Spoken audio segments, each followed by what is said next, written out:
There's one strategy for data interpretation that changes everything. And by that I mean makes it easier, much, much easier. And I'm about to show you what that is. I also have a bonus for you. For now, I'm giving away my GRE bootcamp for free. It's a really intensive course designed to raise your GRE score 10 points in 2 weeks. It covers critical areas of the test, plus gives you hundreds of practice questions and quizzes. Now, all of my courses were developed and battle tested at UCLA, so they've helped hundreds of students ace these tests, and I'm sure it's going to help you too, and it's completely free. Just click on the link below. There is one super simple strategy for data interpretation questions that changes everything. It makes any data interpretation question, no matter how hard or confusing, really easy and really fast to solve. Translate exactly what you've been asked for into math. Write down that equation or formula, then go to the chart and pick out the specific numbers you need to populate your equation or formula. Now this works really well because the math on data interpretation questions isn't hard. What's hard is they make the charts and graphs deliberately misleading, and the questions can be hard to understand. If you get the question into math first, things get really easy. You know exactly what you need to pull out of the chart, and you just plug it into your formula. Let's try 3 increasingly difficult examples, and I think you'll see what I mean. Okay, read the title of each chart and then read the question. Pause the video if you need to.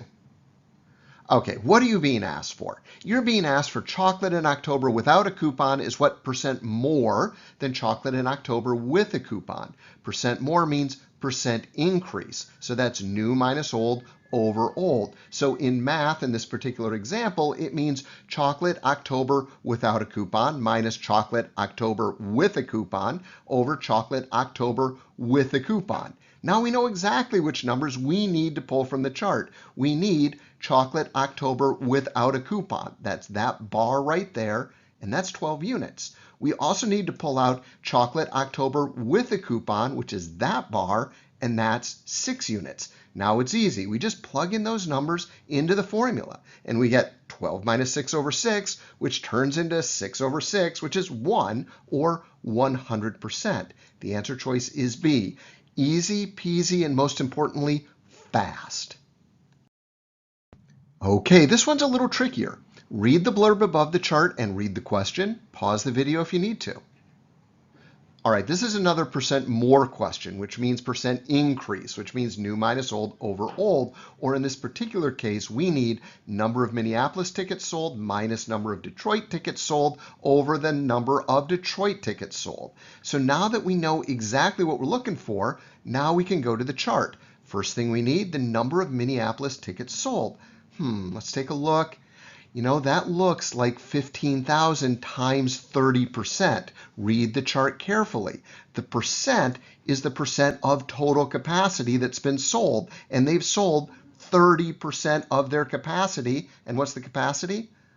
15,000. So that means the total number of tickets they sold must be 30% times 15,000, or 4,500. We do the exact same thing with Detroit. They have sold 25% of their capacity. Their total capacity is 10,000, which means 25% times 10,000, or 2,500 tickets sold. Now we just plug it into our formula, and we see that Minneapolis had sold 80% more tickets than Detroit. Now, if you were just to dive in without writing down what you've been asked to do in math and not knowing exactly which numbers you needed to pull from the chart, you'd probably think the answer was A, 5%.